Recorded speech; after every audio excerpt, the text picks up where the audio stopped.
Hi అండి. Welcome to Vaddi's dairy.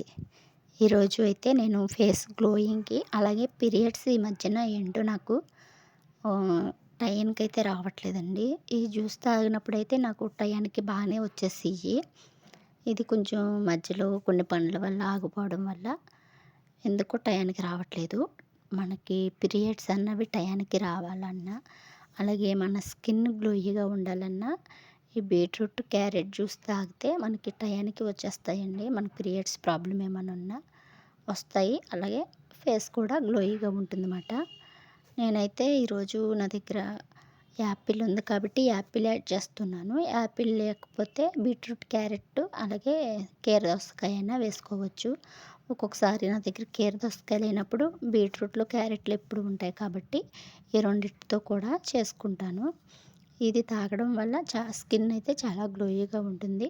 మనం వారమంతా తాగకపోయినా వారంలో ఒక 4 సార్లు తాగినా మనకి బావుంటుందండి. దీనివల్ల మనకి పీరియడ్స్ ప్రాబ్లమ్ ఏమన్నా ఉంటే చక్కగా పోతదన్నమాట. పీరియడ్స్ టయానికి రాకపోతే కరెక్ట్ టయానికైతే వస్తాయండి. ఒకసారి మీరు కూడా ట్రై చేయండి. స్కిన్ కూడా చాలా గ్లోయిగా ఉంటుంది. ఒక నెల రోజులు మీరు స్కిన్‌కి ఏమన్నా తేడా ఉంటే ఈ జ్యూస్ తాగితే మన స్కిన్ ప్రాబ్లమ్స్ అన్నీ కూడా పోతాయి. ఒకసారి మీరు కూడా ట్రై చేయండి. ఇవ్వండి నేనైతే కీర దోసకాయ సగమే వేసుకుంటున్నానండి. ఎందుకంటే ఫుల్ అయితే ఎక్కువైపోద్ది కాబట్టి సగం వేసుకుంటున్నాను. కీర దోసకాయ వల్ల మన కళ్ళ కింద బ్లాక్ ఉంటది కదండీ! డార్క్ సర్కిల్స్ అవేమన్నా ఉన్నా కూడా పోతాయి. అవి రిఫ్రెష్‌నెస్ కోసం కాబట్టి కీర దోసకాయ చాలా బాగా యూజ్ అవుతదన్నమాట. యాపిల్, బీట్రూట్, క్యారెట్, కీర దోసకాయ ఏసుకొని మొత్తం మిక్సీ పెట్టేసుకోవాలండి.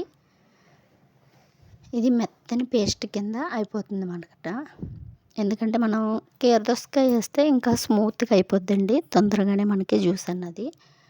ఇవన్నీ ఏసి ఇదిగోండి ఇలా మెత్తని పేస్ట్‌లా చేసుకొని అప్పుడు వాటర్ యాడ్ చేసుకోవచ్చు. నాది జ్యూసరు మిక్సీ జార్ పోయింది కాబట్టి ఇందులో వేశాను కాబట్టి నేనైతే థిక్ పేస్ట్ కింద చేసుకున్నాను.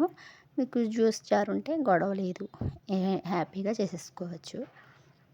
ఇదిగోండి ఇలాగా చిక్కనతో వడగట్టుకుంటున్నాను. చాలామంది ఇలాగే తాగేస్తున్నారు పల్ప్‌తోటి. నేనైతే పల్ప్‌తో తాగలేను కాబట్టి ఇలాగా స్ట్రైన్ చేసుకుంటున్నానన్నమాట.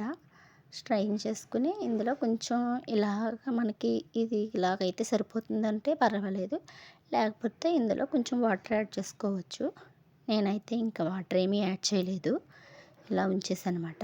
ఇది ఉంచేసిన తర్వాత ఈ పల్ప్ అయితే నేను ఫేస్‌కి అప్లై చేద్దామని ఒక మూత పెట్టి పక్కన పెట్టేసుకున్నానమాట. అంతేనండి.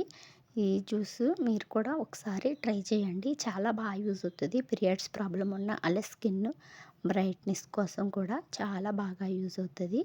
మీరు కూడా ఈ జ్యూస్ వాడండి.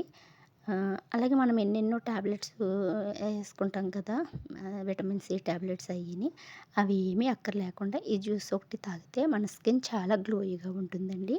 అలాగే పీరియడ్స్ కూడా డైలీ మనకి మంత్లీ సరిగ్గా వస్తాయి. అంతేనండి ఈ వీడియో.